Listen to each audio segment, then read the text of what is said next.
I feel like I've been running since before I could even remember. If you were to ask my mama, she might tell you I started running before I could even walk. There was never an excuse to not run.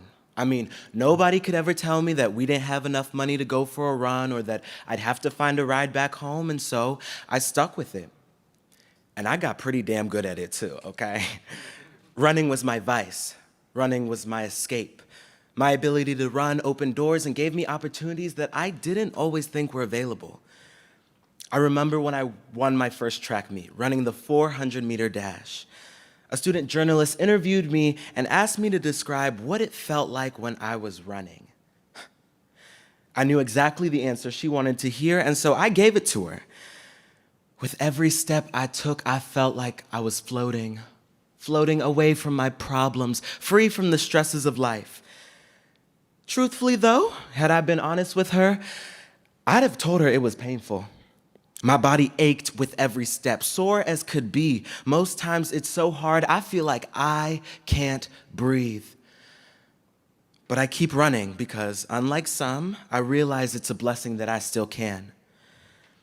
She then asked me a question that left me stunned. She said, "Why do you run?" Why do I run? Truth be told, it got to a point where it was no longer fun for me, so why did I do it? I did it because I could, because I was good at it. I mean, after all, that's all I'm good for, right? Not tall enough for basketball, not big enough for football, so running was the only thing I could do, right?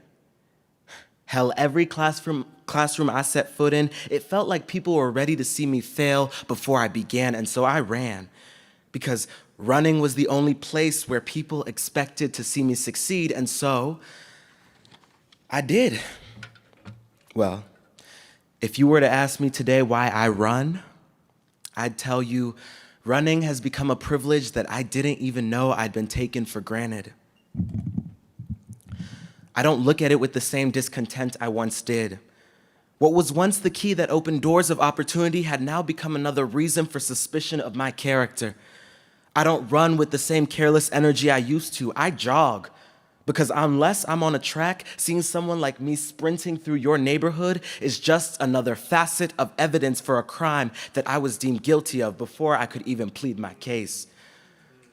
I run wearing bright colors or sporting my college t-shirt because it's an emblem that deems me as non-threatening. Contradictory to my black skin that screams criminal before you've even given me a chance to share a piece of my story. Otherwise, every time my feet hit the ground for a sprint or a jog or even a walk, I'd be crippled with the fear of becoming the next hashtag for you to use and feel like you've contributed to this never-ending fight for our survival.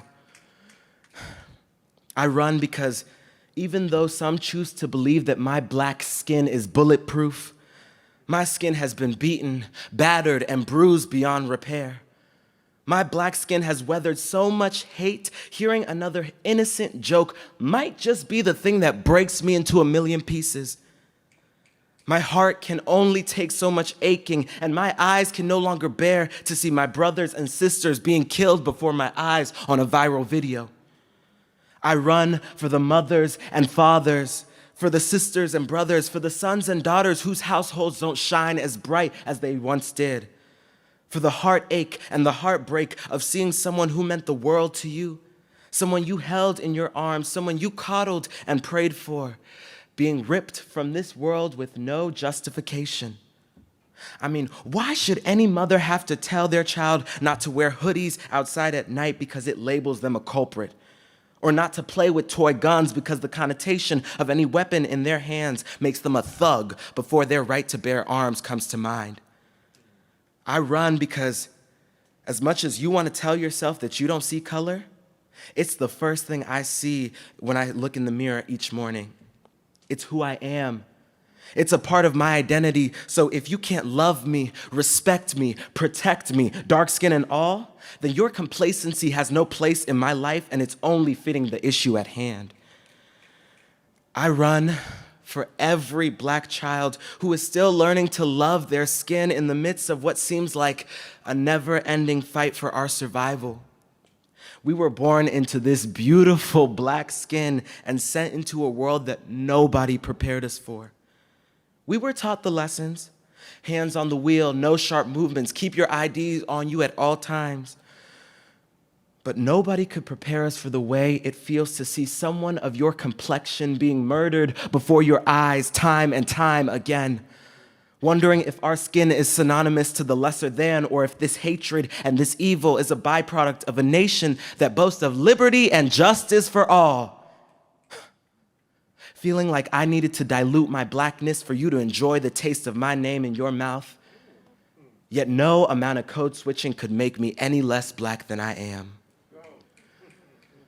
I run for every black child who has had to shapeshift their complexion and minimize themselves, their struggles, and their pain at the expense of white comfortability. Young black child, please know that you are beautiful, you are valued, and you matter.